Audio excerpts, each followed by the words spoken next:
मित्रांनो, लग्नानंतर होईलच प्रेम या मालिकेच्या 30 जानेवारीच्या भागामध्ये आपण पाहणार आहोत की काव्या ही पार्थला म्हणत असते की पार्थ, तुम्ही माझ्यासोबत मला सोडवण्यासाठी याल का?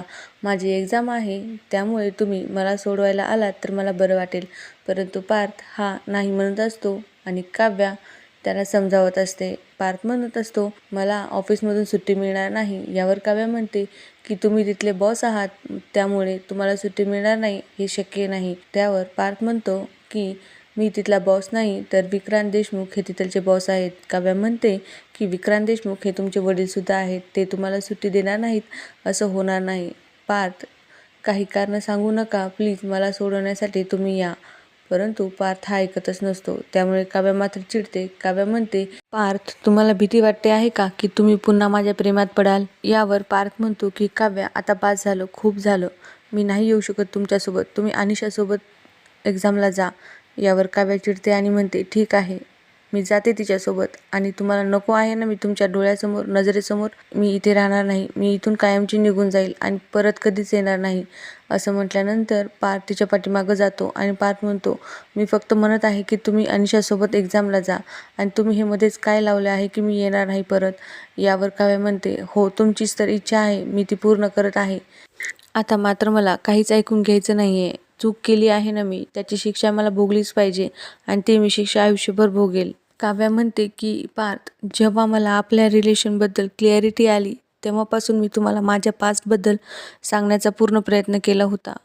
हो, मी सांगू शकले नाही ही गोष्ट वेगळी आहे, परंतु मी हा प्रयत्न का केला होता? कारण मला असं वाटत होतं की आपण दोघेजण एकत्र यावं. ही काव्या तडफडत आहे या पार्थसाठी. पण तुम्हाला त्रास होतोय ना माझा, त्यामुळे मी नाही येणार परत, असं म्हणून काव्या तिथून निघून जाते. पार्थ म्हणत असतो की तुम्हाला नकार देणं म्हणजे स्वतःलाच जखम करून घेणं आहे, परंतु आता मला तुमच्यामध्ये गुंतायचं नाहीये, कारण परत तेच वादळ, त्याच लाटा, तोच सगळा गोंधळ मला आता सोसायची भीती वाटत आहे. इकडे आपण पाहणार आहोत की नंदिनी आणि जीवा हे चित्राच्या लग्नामध्ये गेलेले असतात. नंदिनी चित्राला म्हणते की चित्रा, किती गोड दिसत आहेस. यावर जीवा म्हणतो, आता तू हे म्हणूनच टाकले आहेस तर थांब. असं म्हणून जीवा नंदिनीच्या डोळ्याचं काजळ चित्राला लावतो आणि म्हणतो की हे बघ, आता तुझ्या भावानेच तुझी नजर ही काढलेली आहे, त्यामुळे तुला आता कोणाचीच नजर लागणार नाही. यानंतर चित्रा म्हणते, हो बरोबर आहे, कारण आमच्या नात्याला आशीर्वाद देण्यासाठी तुम्ही दोघे इथे आलेला आहात. आता आमचं नातंसुद्धा जीवानंदिनीसारखं फुलणार आहे. यानंतर चित्रा ही प्रीतमला बोलवते. प्रीतम म्हणजे चित्राचा होणारा नवरा. तो जीवाचा फॅन झाला असतो, कारण जीवा आणि नंदिनी या दोघांमध्ये जे काही आहे ते सर्व चित्राने प्रीतमला सांगितलेलं असतं, त्यामुळे त्या दोघांना भेटण्यासाठी प्रीतमसुद्धा खूप उत्सुक असतो. जीवा म्हणतो की हो बरोबर आहे, तुमचं नातंसुद्धा नक्कीच आमच्यासारखं फुलेल, परंतु या नवरा बायकोच्या जोडीमध्ये अजून 2 जोडी असतात, एक म्हणजे प्रेम आणि दुसरं म्हणजे गैरसमज. प्रेमाला सदैव तुम्ही 1 नंबरला ठेवलं पाहिजे, आणि गैरसमज हे फक्त ताटातल्या मिठाप्रमाणे ठेवलं पाहिजे, म्हणजे तुमचं प्रेमसुद्धा नक्कीच फुलेल. बरोबर आहे ना नंदिनी? यानंतर अनाउन्समेंट होते की नवरा नवरीला स्टेजवर बोलवलेलं असतं. यावर जीवा म्हणतो की आता तो क्षण आला आहे जेव्हा तुमच्या दोघांची ऑफिशियली लग्नाची गाठ आम्ही बांधणार आहोत. असं म्हणून सर्वजण हे स्टेजवर जाण्यासाठी निघतात. अक्षतासुद्धा वाटप होत असतो, परंतु अक्षता हा नंदिनीला दिला जातो आणि जीवाला नाही. इतक्यात जीवा त्या माणसावर चिडतो, परंतु नंदिनी म्हणते की यात काय चिडण्यासारखं, आपण दोघेजण हा अक्षता वाटून घेऊया. नंदिनी आणि जीवा हे एकमेकांकडे पाहत असतात. मित्रांनो, इथे आपल्याला या दोघांमधील प्रेमाचा बॉन्ड हा नक्की दिसतो. इकडे देशमुखांच्या घरी रम्या ही काल झालेल्या मीटिंगमधल्या प्रकारामुळे फार नाराज असते, त्यामुळे ती रात्री घरीसुद्धा आलेली नसते, ती तिच्या मैत्रिणीकडेच राहिलेली असते. यामुळे वसुंधरा ही रम्याला कॉल करते आणि तिला घरी येण्यासाठी सांगत असते, परंतु रम्याला राग आलेला असतो, त्यामुळे ती वसुंधराचं काहीच ऐकत नाही. हे पाहून वसुंधराला खूप वाईट वाटतं. वसुंधरा चालतच येऊन डायनिंग टेबलजवळ उभा राहते. डायनिंग टेबलजवळ माननी काकू असतात. त्या म्हणतात की आज पार्थ घरूनच काम करणार आहे. रम्याचं काय ठरलं आहे, ती ऑफिसला जाणार आहे का? यावर वसुंधरा म्हणते की तू हे सर्व मुद्दामूनच करत आहेस, मला कळतंय ना सगळं. यावर माननी काकू म्हणतात, वसुंधराताई, मी फक्त एवढं विचारत आहे की काव्या आज ऑफिसला जाणार आहे का नाही, कारण पार्थ हा घरीच थांबत आहे, तो घरूनच काम करत आहे, आणि काल रात्री रम्या ही जेवणासाठी सुद्धा आली नाही आणि मला आज ऑफिसला जाताना सुद्धा दिसली नाही, म्हणून मी विचारत आहे. यावर वसुंधरा चिडूनच म्हणते, हो बरोबर आहे, कारण ती काल झालेल्या प्रकारामुळे फार चिडली आहे. ती काल आली नाही जेवायला आणि ती कुठे दिसत पण नाही, याचं कोणाला काहीच वाटत नाहीये. वसुंधरा ही मानिनी काकूवर चिडते. यावर तिथे पार्थ येतो. पार्थ म्हणतो, या सगळ्या प्रकारामध्ये माझ्या आईला तुम्ही ओरडता, हे काही बरोबर नाही. पार्थला आलेल्या रागामुळे वसुंधरा म्हणते की मी तुझ्या आईला चिडले हे दिसतं, परंतु तुम्ही जे माझ्या रम्यासोबत वागता हे तुम्हाला कोणालाच कसं दिसत नाही. रम्याने या प्रोजेक्टसाठी किती मेहनत केली याची तर तू किंमतच ठेवली नाहीस, परंतु ती काल आली नाही, काय झालं याची साधी तू विचारपूस सुद्धा केली नाहीस पार्थ. यानंतर मानिनी काकू वसुंधराला म्हणतात की तुम्ही आता कोणाला बोलत होतात. यावर वसुंधरा म्हणते की मी रम्याशीच बोलत होते. ती काल रात्री इकडे आली नाहीये, ती तिच्या मैत्रिणीकडेच आहे आणि ती जेवली सुद्धा नाहीये. यावर मानिनी काकू म्हणतात की हो माहीत आहे ना, ती तिच्या मैत्रिणीकडे आहे, म्हणजे ती सेफ आहे.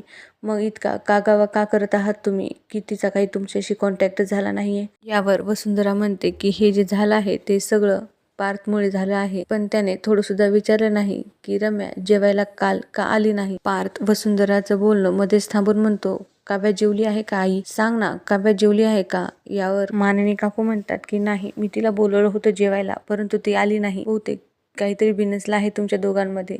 पार्थ काय झालं आहे ते सांग मला. परंतु पार्थ काहीच बोलत नसतो. मानिनी काकू म्हणतात की मला काव्याचा चेहरा हा थोडा नाराज दिसला. पार्थ तिचं सेंटर सुद्धा हे आपल्या शहराच्या बाहेर आलेलं आहे, म्हणूनच मी काव्याला म्हटलं की आपली गाडी घेऊन जा, परंतु ती नाही म्हणाली. ती असं म्हणाली की इथल्या कोणत्याच गोष्टीवर आता माझा हक्क राहिला नाहीये. पार्थ काय झालं आहे तुमच्या दोघांमध्ये सांग मला, कारण काव्या असं म्हणाली की या सगळ्या गोष्टींवर माझा हक्क होता, परंतु तो आता मी गमावला आहे. पार्थ काय झालं सांगशील का मला. परंतु पार्थ काही बोलत नाही. पार्थ फक्त म्हणतो की आई, काव्याचं ताट हे वाढ, मी तिला देऊन येतो. हे ऐकल्यानंतर मानिनी काकूला खूप छान वाटतं, परंतु वसुंधराचा हा चेहऱ्याचा रंग सोडून जातो. मानिनी काकू काव्यासाठी ताट वाढायला घेतात आणि पार्थ ते ताट काव्याच्या रूममध्ये घेऊन जात. रूममध्ये काव्या ही अभ्यास करत असते आणि अभ्यास करत करत ती चालतही असते. एकदमच पार्थ आल्यामुळे आणि काव्या चालत असल्यामुळे त्या दोघांची टक्कर होते. यामुळे पार्थ असं म्हणतो की आता अजून एक टक्कर मार, परंतु पार्थ बोलत नसतो, तो फक्त खानाखुनाने बोलत असतो. काव्या ही टक्कर झाल्याच्या नंतर परत एकदा डोक्याला डोकं मारत असते, कारण तिला असं वाटत असतं की शिंग येतील. म्हणूनच पार्थ काव्याला म्हणत असतो, तू अजून एकदा टक्कर मार म्हणजे शिंग येणार नाहीत, परंतु काव्या सरळ नाही असं म्हणते. काव्या सुद्धा पार्थला बोलत नसते, इशाऱ्यातच पार्थला म्हणते की जा इथून. पार्थ हा आणलेल्या जेवणाच्या ताटाकडे बघतो आणि काव्या सुद्धा तिकडे बघते, परंतु काव्याला राग आला असतो आणि तिला जेवायचं नसतं, त्यामुळे ती सरळ आपल्या चेअरवर जाऊन बसते आणि पार्थ ते ताट घेऊन टेबलवर ठेवतो. काव्या त्या ताटाकडे पाहते, परंतु तिला जेवायचं नसतं आणि पार्थ ते ताट ठेवून तिथून निघून जातो. इकडे मात्र चित्राच्या लग्नामध्ये जीवा आणि नंदिनी हे गेलेले असतात. इतक्यात नंदिनीचा पाय हा कशामध्ये तरी अडकतो आणि नंदिनी पडणार असते. इतक्यात जीवा तिला आधार देतो आणि वाचवतो. यानंतर सुंदर असं बॅकग्राऊंड सॉन्ग आपल्याला ऐकायला मिळेल. लग्न हे चित्रा आणि प्रीतमचं होत असतं, परंतु जीवा असं इमॅजिन करतो की पुन्हा एकदा त्याचं लग्न नंदिनीशी होत आहे आणि लग्नातल्या सर्व हसी मजाक तो एन्जॉय करत असतो. परंतु इतक्यात अक्षताच्या वर्षावामुळे जीवा हा वास्तवात येतो. प्रीतमने चित्राला वरमाला घातलेली असते आणि चित्राने सुद्धा वरमाला ही प्रीतमला घातलेली असते. यानंतर आपल्याला कन्यादानचा विधी दाखवतात. यामध्ये जीवा आणि नंदिनी हे कन्यादानच्या पूजेसाठी बसलेले असतात. पूर्ण विधिवत पूजा होत असते. जेव्हा शेवटचा विधी चालू असतो तेव्हा जीवाच्या डोळ्यामध्ये पाणी येतं. हे पाहून मात्र नंदिनी जीवाला विचारत असते की जीवा, काय झालं आहे, तुमच्या डोळ्यामध्ये पाणी का येत आहे. खरंच मित्रांनो, कन्यादान हा विधी एका वडिलांसाठी खूपच अवघड आहे. आयुष्यभर आपण ज्या मुलीला जपलं आहे ती मुलगी एका अनोळखी घरी देणं खूप अवघड आहे. इकडे काव्या अभ्यासच करत असते. तिचं लक्षच नसतं की पार्थने जेवणाचं ताट हे टेबलवर ठेवलेलं आहे.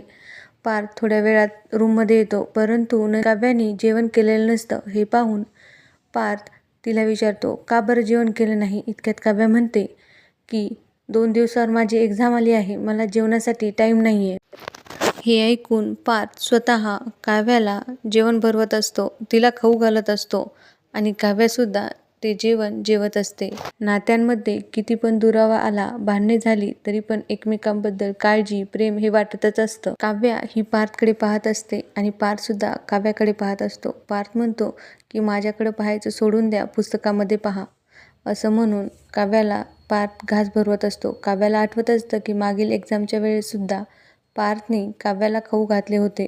मित्रांनो, आता आपल्याला पुढील भागामध्ये पाहायला मिळणार आहे पार्थच्या लॅपटॉपमध्ये हे काव्याचे आणि जीवाचे काही फोटोज असतात. यावर पार्थ ठरवतो की आता मात्र मला काव्याला समोर बसून या गोष्टीचा सोक्षमोक्ष लावला पाहिजे आणि काव्यासुद्धा त्या गोष्टीसाठी तयार होते. कन्यादानच्या वेळी जीवाला जे फील झालं त्यावरून जीवा म्हणतो की मी पूर्ण पुरुषांकडून आज तुम्हा स्त्रियांना एक वचन देतो की आम्ही सुद्धा तुम्हाला खूप जपू, तुमची काळजी घेऊ, कारण तुम्ही सुद्धा कोणाच्या तरी हृदयाचा तुकडा आहात. तर मित्रांनो, अशाच अपडेटसाठी चॅनलला सबस्क्राईब करा, बेल आयकनला क्लिक करून ऑलला सुद्धा क्लिक करा, जेणेकरून आलेले नवीन व्हिडिओ तुमच्यापर्यंत नक्की पोहोचतील.